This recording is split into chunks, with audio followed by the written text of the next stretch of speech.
On tonight's prime time, the economic crash and years of austerity hit our young people badly. So has enough been done to help them, or have we as a nation failed our younger generation? I'm unemployed 2 years. I'm constantly handing CVs out. I'm just not getting any calls back. As advocates for abortion rights in the case of fatal fetal abnormality bring the issue to the UN, we hear the arguments for and against having the right to a termination in these tragic cases. And the agonising wait goes on for Irish-based Filipinos waiting to hear from relatives in areas struck by last week's typhoon.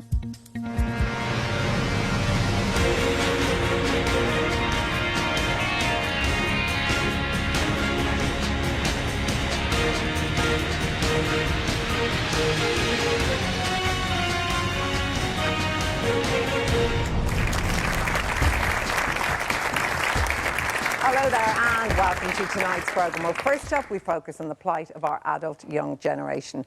Few in this country have escaped the effects of the recession and austerity, but many argue that it's the younger generation of adults, those under 25, who may have suffered the most. So is this true? Have we failed an entire generation? And has enough been done to try and help young people who find themselves without work or without any prospect of work, who have little or no money and for whom emigration seems to be the only option? That's what we're going to be discussing in a moment with our panel and our audience. First, though, this report from George Lee. I don't want to just keep wasting my time going on training. I want a job. I'm after being training the last 3 years. Ireland has the highest percentage of young people aged 16 to 24 at risk of poverty in the European Union. Just don't think the government care enough about the youth in this country. We're working hard to try and get a job when you're not, like, no one's even giving you a phone call. They're saying there's no future for us.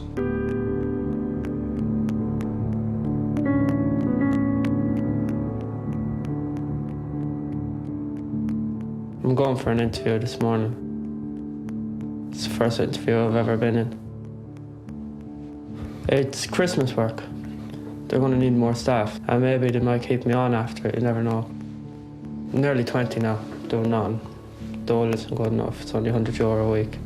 And at that, you're not doing nothing, you feel useless basically. So if I do this, I feel like I'm doing something. Hopefully I can get a proper job out of it, so I don't have to be worrying about any of this ever again. For a while at least, anyways. Leon O'Reilly in Mullingar is just one of 62,500 under 25-year-olds on the dole and looking for work. It can be a long and difficult process. In West Dublin, Sarah Hannigan and Niamh Eaton have been looking for work for a long time. They are just finishing a 6-month course in career skills.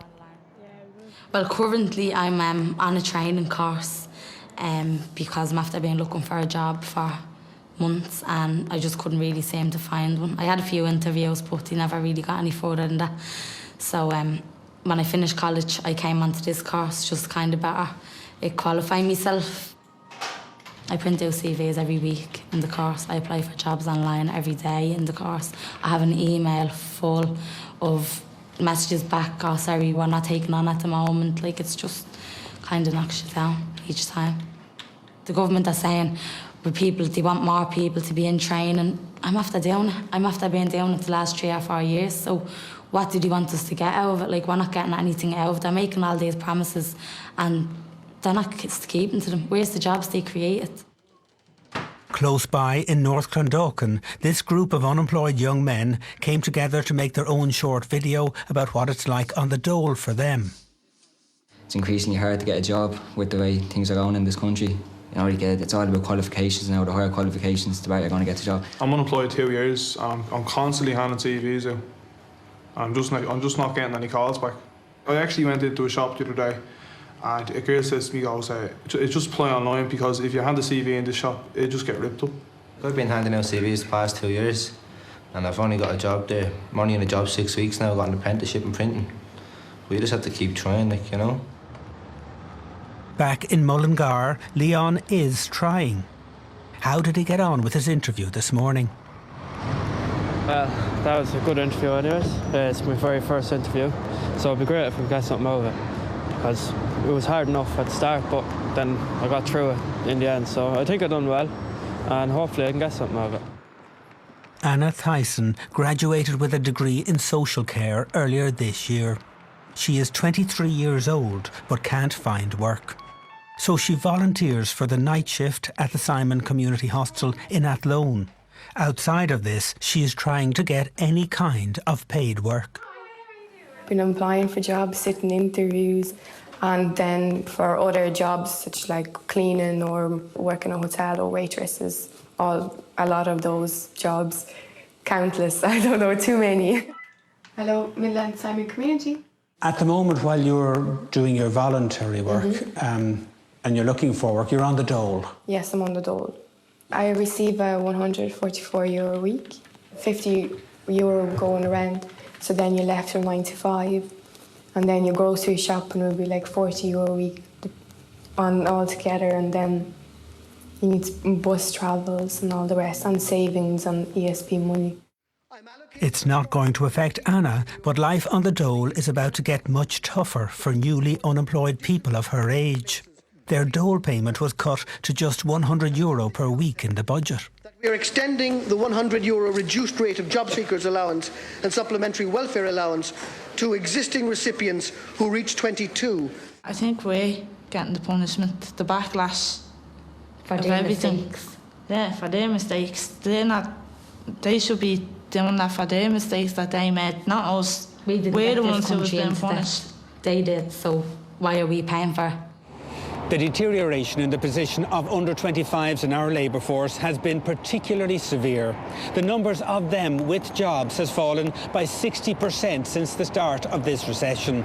That is worse than any other category by far. And this document from the OECD in September says the reason the government has cut their dole payments is to save money and to make parents more responsible for supporting their unemployed children, now up to the age of 26, which is all well and good if the parents have money, but in thousands and thousands of cases that is not the case, and having little or no money puts you at a very big disadvantage when it comes to searching for jobs. Many young people will not be able to afford to live on €100 a week. I mean, the Vincentian Partnership said that even a young person living at home, a single person living at home, would need about €184 a week to have a minimum standard of living. So I think it really is a penny wise but pound foolish policy to kind of, I suppose, demoralise that cohort of young people, and also, I suppose, give them so little money to live by that it makes it much harder for them to get a job. Money is a big issue for Leon's family. He had been a full-time student at Athlone Institute of Technology and completed his first year there. But he had to drop out because he couldn't afford to keep going.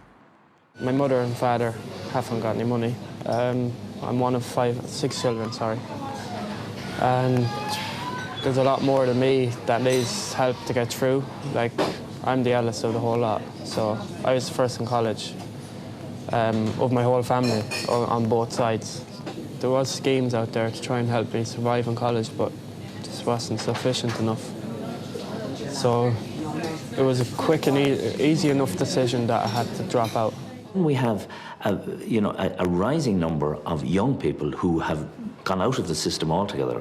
We call them NEETs. They're not in employment, not in education, and not in training.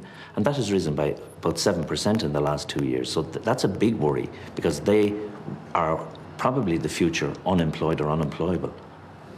I just feel bored, mainly. That's the main thing about being unemployed. Is, for me, as a person, is boredom. It's nothing to do. If I had a job, I could do something. I could, I'd be working, I'd have a set routine, I'd be able to do stuff. My days would go faster then. As of now, did this take so long to end?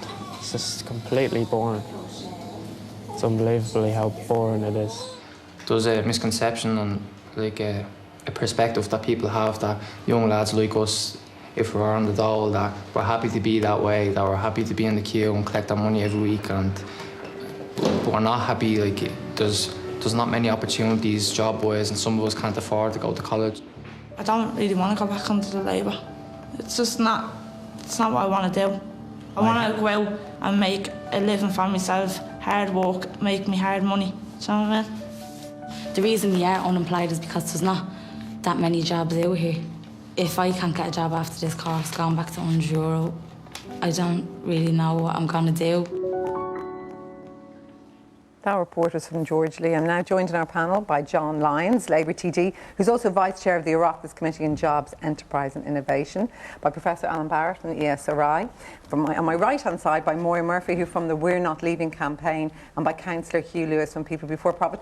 First of all, starting with you, John Lyons, a number of people in George's film said the €100 dole cut, it hasn't incentivised the guys to go out and get work because frankly it's not there, but it's left them with hardly any money at all to find work, to print CVs, and they're totally dependent on their parents if they're living at home. I mean, firstly, Miriam, I wouldn't disagree with anybody saying that €100 is difficult to live on, and I know that firsthand from many of the people in my own area in Ballymun and Finglas. But at the same time, I don't think it's acceptable to have such a high level of youth unemployment in Ireland, and that's one of the reasons why during the European presidency, the Irish presidency of the European Union, that we ensured that the youth guarantee, which is that concept of developing a guarantee for young people who are out of work, that they will be offered within a period of being out of work, you know, sufficient education and training in order to, you know, be more job ready, or please God take up some of those jobs. And I promise to come back to that, John. But the €100 for the moment on the dole, I just want to stick with that for a moment. I mean, a number of the people who spoke to George there, and I'm sure it's right across the country, they're saying that cut is actually going to backfire because the government did it, A, not to keep young people on the dole, and B, to help them get jobs. But it's actually having the opposite effect because they simply can't afford to go out and get jobs. Yeah, firstly, the actual cut that you know that we're speaking about doesn't actually come into effect until January 2014 for new entrants. That's not to say that there wasn't one there since before this government came in. But yes, that is the reality. But also the reality, Miriam, is that you know, there are finite resources out there at the moment, and you know, John Burton says today on the news at 1 that the reality is the savings that will be made from the reduction for new unemployed people from 2014 is being twice as much as being spent on initiatives and to ensure that there is further education and training places for them. So I mean, but you're not suggesting, of course, John, you're not, that the people in the original dole before the cut were quite happy to settle with that and weren't out seeking jobs? Far from it at all, Miriam. I do not, and I wouldn't disagree with the fact that €100 for anybody is difficult to live on. But there are finite resources, and a decision was made that with finite resources, do we put some of that, which what other countries that have best practice around low youth unemployment rates, they put some of that money into actually developing services for people in order to ensure that they may have a better opportunity of taking up jobs. And yet I realise the cuts have to be equally distributed, but even George pointed out there in his film, like this group of the under-25s, they seem to be overwhelmingly affected more than any other groups in our society. I mean, the reality and research shows this, you know, that during bus times, young people in particular are affected most by unemployment, and equally then, you know, I suppose as the economy is returning a little bit back towards where it was, where 3,000 jobs a month are being created compared to 8,000 when were being lost when we took office, that, you know, there are small signs of people coming back to work, particularly young people as well. Let me bring in Moira Murphy. You're from County Clare. What's the name of the village you're from, by the way? Kilshanny. You're one this came We're Not Leaving campaign. First of all, tell me about that, and then I'll get you to react to John. Yeah, well, the We're Not Leaving campaign is a recently set up campaign, and just actually last weekend we had a Young People's Assembly where many young people came together to address the youth crisis that's currently existing in Ireland. And one of the big things that we are campaigning on is youth unemployment and its relationship with forced emigration in particular. So over the weekend we formulated a set of demands, and one of the demands was that the government must actually create meaningful, real jobs for the economy, not the kind of training courses that they're claiming will actually help people get jobs, which simply don't exist. On the dole cut, how much do you think that has impacted on people under 25 trying to get jobs? Well, obviously it hasn't impacted yet, but I mean, already as it exists, there is age discrimination within the dole cuts. I mean, people from the age of 18 to 21 already are only living on €100 a week, which is entirely unacceptable. Nobody should be forced to do that. The way that the government justifies this is to perpetuate a myth about welfare culture, that young people are just sitting at home watching their flat screen TVs, which is what Eamon Gilmore said only a few weeks ago, which is ludicrous. So the justification for these training schemes is that it'll somehow provide an impetus for young people to get out there and get confident and get these jobs, but that's simply not possible. I mean, we see here at the same time that there are these training schemes, there's also student fees being increased, and at the same time there's introduction for registration fees for apprentices. So you would question what the government is really doing here. Alan Barrett, economists love incentives. You often all talk about incentives. This was meant to incentivise, I suppose, young people to get off the dole and to go and find work or to rely on less money. Will it work? If there's no job out there, will it work? No, probably not. I mean, just one point on the principle of this. It does seem that one of the principles here is that in some sense younger people have lower living costs, and as a result you can cut their dole. I'm not necessarily saying I was against this. I mean, we have a fiscal crisis, and I think if you're going to start complaining about cuts, you have to say, well, where else would the cuts have come? But on this specific one, I mean, for a long time in Ireland we paid women less, and the argument was in some sense, oh well, women had, they didn't have families to bring up or whatever, like at least they weren't the breadwinner. Now we abandoned that notion a very, very long time ago. We generally treat all adults equally, so I just did think that was a bit strange. In terms of the incentive effect, no, it probably won't work. For the simple reason that really the youth unemployment crisis, we can call it that, but it's still just the economic crisis. Okay, it is still fundamentally the problem that we don't have enough jobs to go around, and ultimately the thing we really need to do is to get the economy starting to move, and when that happens, the hope will be, of course, that jobs will come around and that young people will be in a position to get those jobs. But having said that, I think one of the great fears and worries that we have is that we know the longer people are out of work, the more difficult it is for them to get back into work.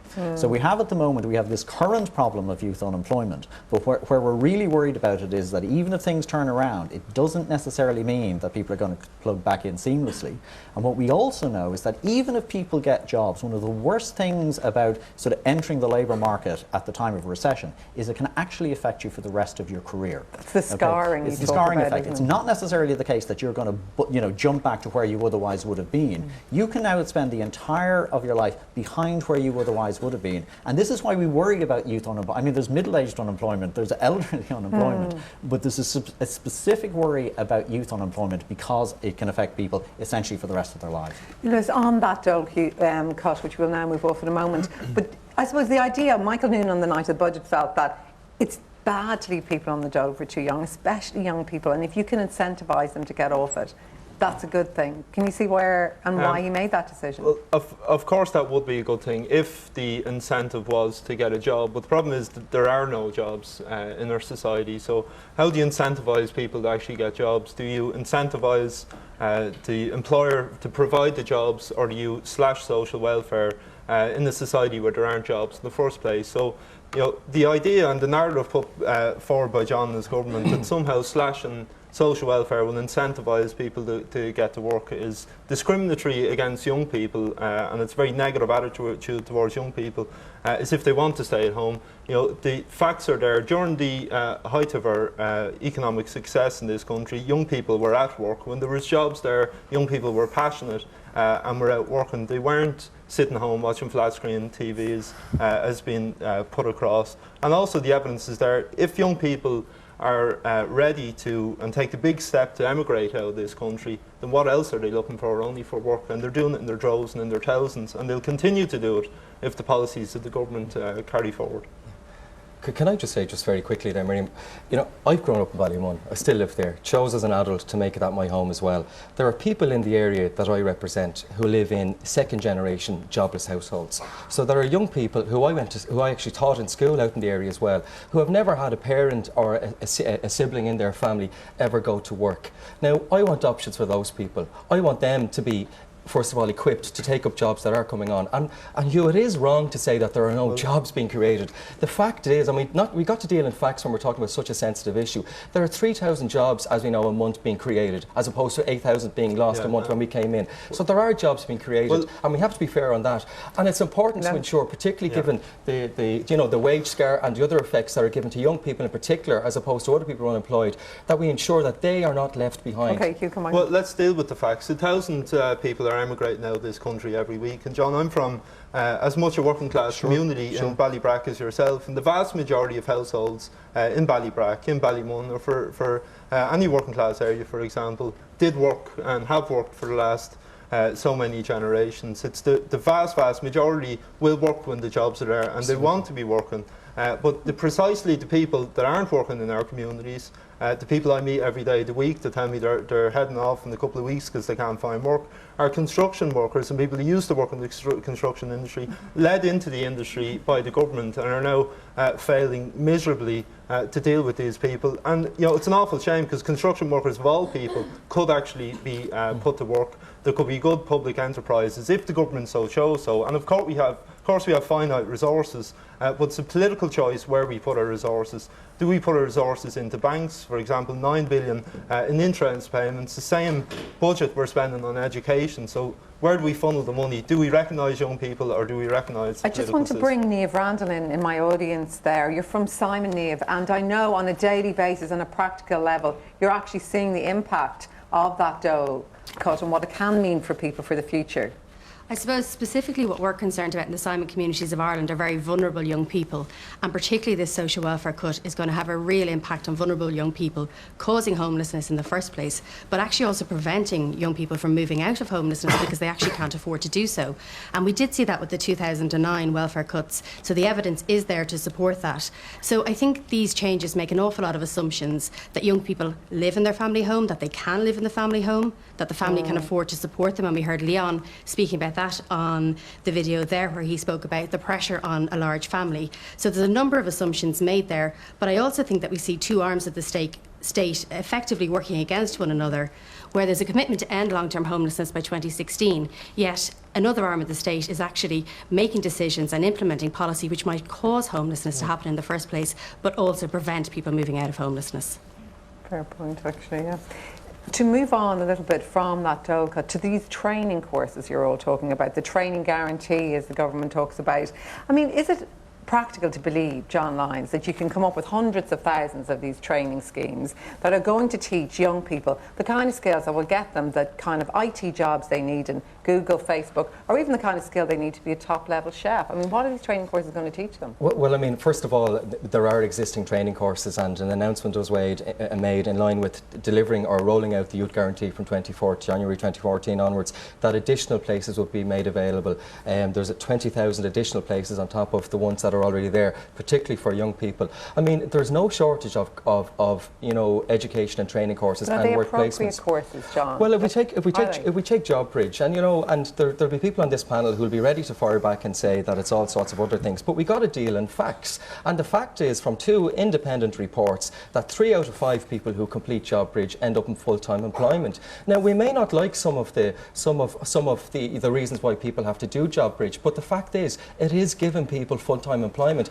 And when we are limited by resources, we have to be innovative in our approaches to ensure that people, you know, take up jobs that are there. I'll come back to JobBridge, but on training courses, I mean, are you going to train these young people? Are you just going to give them false hope that the training they're going to get will get them a good, solid job? Are they just pointless training courses? No, not at all. For example, I take the IT sector. There's approximately 4,000 jobs in the IT sector, according to FIT, Fast Track to IT, who actually have a speciality in working with long-term unemployed people from disadvantaged areas. And they have spoken to the Microsofts of this world, the Semantics of this world, and so on, who said, if you can get the people upskilled, which is through the Momentum Initiative, which is a short-term upskilling of people into jobs that will be available in the IT sector, that some of the biggest companies in Ireland refuse to actually, you know, take on until they have people trained. So what I'm saying is there is no shortage on ideas. There are sectors of the economy that are growing, and there are people within those sectors that are willing to take on people, but we don't even have some of those people trained. Yeah, just on the JobBridge thing, because I know you mentioned the statistics about the people who get placements afterwards. That is full-time employment afterwards. But though that statistic is just taken from anybody who was on that JobBridge scheme at any point afterwards, any job that they get. And the government is making a link between that and the job. So that in itself is skewing the facts. And also, in fact, just to put it out there, I mean, what JobBridge is, it's a free labour scheme where people are working for €50 extra on top of what now, if you take in the dole cut, of €100. So you're working for €150. If that's an average 35-hour week, you are earning €3.85 an hour. That's much less than, I mean, how is that acceptable? That's just... Then a man stuff and I'll bring you both in. You know, the one thing we all have in common here tonight is that we genuinely are concerned around young people. Good question for Moira, though. And the reality is, you know, the people who've done Job Bridge are happy that they've done it. They wouldn't have, I'm sure, you know, if there were better options around, we wouldn't be pursuing such as Job Bridge. People are dropping out of Job Bridge. But the reality is, we can't get away from the facts. 3 out of 5 people who complete Job Bridge, and out of the 2 who didn't complete it, 60% of those who didn't complete it took up full-time employment. So we've got to stick to the facts around this issue. But John, is it not also bringing on that, you know, employers, of course, if they can get someone much cheaper, they're going to replace the person they have with someone on Job Bridge? Well, I can only speak from the reports that have been done, Miriam, and that is that Job Bridge is one of the most successful internship programmes within the EU, and we best ask people who've actually completed Job Bridge. In an ideal world, should we need it? Perhaps not, but we don't live in an ideal world right now. Is it successful? Yeah, I don't know, and I'll come back to that. You're an economist, you know everything. Well, I'll tell you why I don't know, which is at least getting us in some direction. No, I don't want to be overly negative. I mean, things like Job Bridge, I think, have a place, okay? Because, again, as we were discussing a few minutes ago, if people remain sort of too far from the labour market for too long, that scarring effect is a real worry. So schemes that at least, you know, keep people in touch with the labour market are very important, and they can be valuable. The problem with the statistic John mentions is that a certain proportion of those people probably would have got jobs anyway. I mean, you can say that, you know, 60% of these folks got jobs because of the Job Bridge scheme. They got jobs, but they may well have got them anyway. So I think we really need to be very careful about that. But on the broader issue, okay, about, you know, quality courses or not, we know from an awful lot of ESRI research going on over the last 20 years, there are some good forced courses that actually do work and get people, and there's a whole load of them that don't. You know, they're not effective. And there's a massive amount of research that really sort of points in the direction of the sort of things that need to be done, the way these things need to be designed. But of course, we know that FÁS has not been the most successful organisation in recent years. And that's where we're going. Well, you changed the name on the building. Well, I mean, we also developed the further education and training section, which is a revamping of our education and training section to ensure that we can train people to meet the supply and demand situation that will arise. I'll come back to you, Hugh. I just want to go to the audience. David Ryan, I know you're with Ogra Fianna Fáil, but you've had your own experiences with training courses. There's certainly groups, meetings when people were talking about their leaving cert. Yeah, I mean, I was unlucky. I finished college and then I had to take the tumble on the dole like everybody else does for the first few months. And I have to say, in Laois they were very good. We did have to go to meetings, and after 3 months, if you're still on the dole, you were brought in to give you tips and solutions on how to get a job. I found there was people across all parts of society in there, which was kind of a strange thing for me to take on. With regards to, there was people all across society, basically people asking what you do if you failed your leaving cert. You had people asking where's the best place to get English language courses, and then you had people like myself who'd done a master's in University of Limerick and were just basically waiting to get a good job. I mean, we had individual meetings afterwards, and literally I was just told, look, you've done enough education, you've done enough, get out there. And I mean, it was after those meetings where I was really... So they weren't really tailored for you, is that what you're saying? No, they weren't tailored. Like, they weren't tailored at all. And I mean, once it was literally, you've done your education, just go. And it was like either get a job in Ireland or go abroad and get a job. Now, they didn't say it, and like they wouldn't ever tell anybody to go abroad, but that's what's happening. I mean, with the drop to €100, with the drop to 140, it's really giving people less and less options because they can't travel to and from interviews. I mean, I'm from Portlaoise. It's €20 return to Dublin. All the jobs are in Dublin. That's 20% of their weekly take on one interview in 1 week. So if they've got 2 or 3, where does that leave them with regards food, housing? I've Mark Perry in the audience. I know it's not quite training courses, but you're very pro Job Bridge, aren't you, Mark? I am indeed, yes. Tell me your own experience.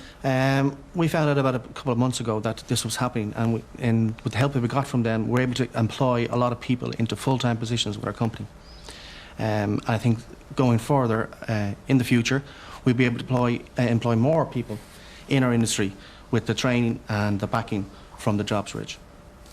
And what I'm not talking about you, obviously, but what about the danger that employers, obviously, if you can get somebody cheaper, you might get rid of somebody full-time who's costing you more money and replace them with a cheap young person? No, these are new full-time positions. Okay. All right, we're not letting anybody go for this reason. We are taking on new staff for full-time positions.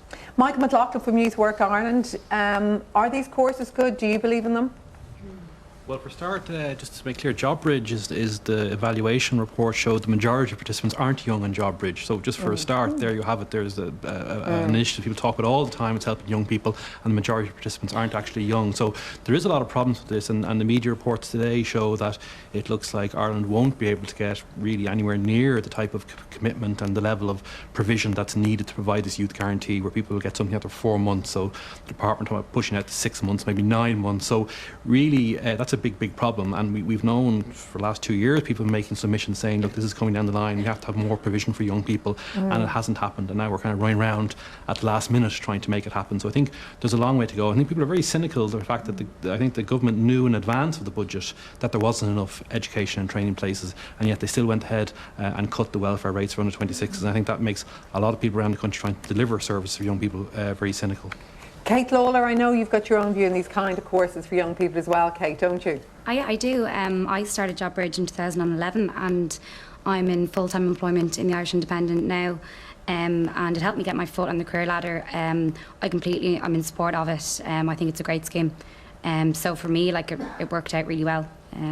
So you're proof?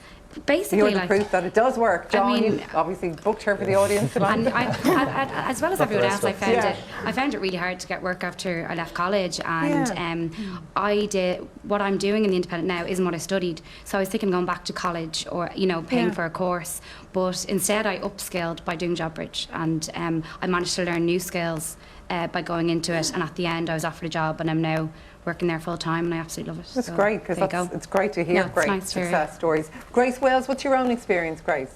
Okay, sorry, over here I work in the Centre for the Unemployed in North Clondalkin.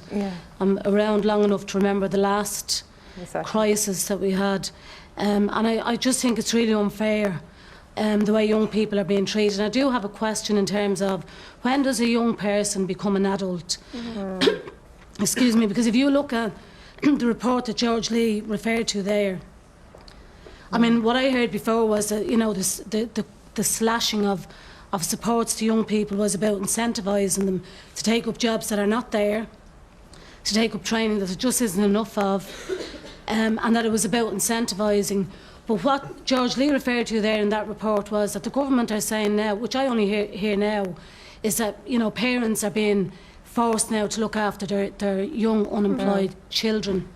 Now, I'm looking around the audience here and I don't see any children sitting in this audience. I see adults, young women, young men who are being absolutely demoralised by what has happened in this country. I have 2 children who are in Australia. 4 years ago, when my son became unemployed, he was nearing the end of a mechanic apprenticeship. And I remember going to a TD in my area who was a junior minister at the time, and I asked him to please do something to ensure that there wasn't a crisis for young people. Don't allow young people to sit around. There was nothing done. And you referred to momentum. Now, correct me if I'm wrong, I might be wrong in terms of the length of qualifying period, but a lot of these programmes that you're referring to have qualifying periods, which means that the individuals going on those programmes have to actually sit on the dole for a certain length of time before they can access them. That doesn't make sense. To stick on immigration for a moment, and then I'll bring you in, Hugh. I mean, what's your own view on immigration? You don't think it's the worst option for a young unemployed person, do you? Let me be very, very clear about this. I mean, forced immigration is a horrible thing, and I mean, this is one point where actually the recession has a very big impact on parents. I mean, we often talk about, the recession, how it's impacted on young people, but I mean, parents suffer enormously when their kids go away. So I don't want to sort of belittle this or pretend it's not a horrible issue. But the truth is, we've talked already about the dangers of being unemployed and staying unemployed for a very long time, and it's clear that has a very negative impact on your career prospects and throughout your life.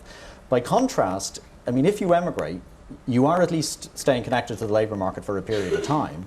And we know from a lot of research that actually your career possibilities can improve dramatically because you've worked away. So all I'm saying is, from an individual perspective, emigrating is probably a better economic decision, but obviously life is about much more than economics. Quick comment from both of you. Absolutely, yeah, but just on the issue of JobBridge, because John's made a lot of assertions there, and that lady in the audience is an example of how an internship could work, but the reality of JobBridge is starkly different. 75% of people that enter JobBridge do not finish JobBridge, So 25% of people may have a chance of getting work out of that. And the vast majority of people that do sustain full-time employment may have been employed otherwise, but the reality is the material effects of it is to drive down conditions in workplaces and have free labour. Moira, because you set up that whole movement about leaving, what about your reaction to Alan's point that it's not the worst option if it's not forced? If it's not forced? Well, we would say that the majority of immigration, and it's difficult to define broadly because, you know, there's a lot of complex factors, but a lot of immigration that's happening in Ireland right now is forced. And what that leads to is absolutely what we would see as a mental health crisis. That is the family that's left behind, but also the people who are being forced to leave, because they're living in new situations with people they've never met before. They don't want to be there, and that's not an acceptable way to treat people in our society. And the government is actually actively encouraging this as well. We've seen that with 6,000 people receiving letters from the Department of Social Protection advertising jobs abroad. Last word to you, John. There hasn't been a street or a family, I'd say, in this country that hasn't, you know, had forced emigration, and it's not tolerable without a doubt. And you know, but all I will say is, you know, the government doesn't have all the solutions. We do not have the silver bullet on what needs to be done to ensure that every young person in Ireland has an opportunity. You know, but we do have a number of opportunities there, and the biggest one is the rollout of the Youth Guarantee next year, which will ensure that some young people will be given options that aren't currently being given options. Alan, Moira, Hugh and my audience, thank you all very much for chatting to us tonight. David.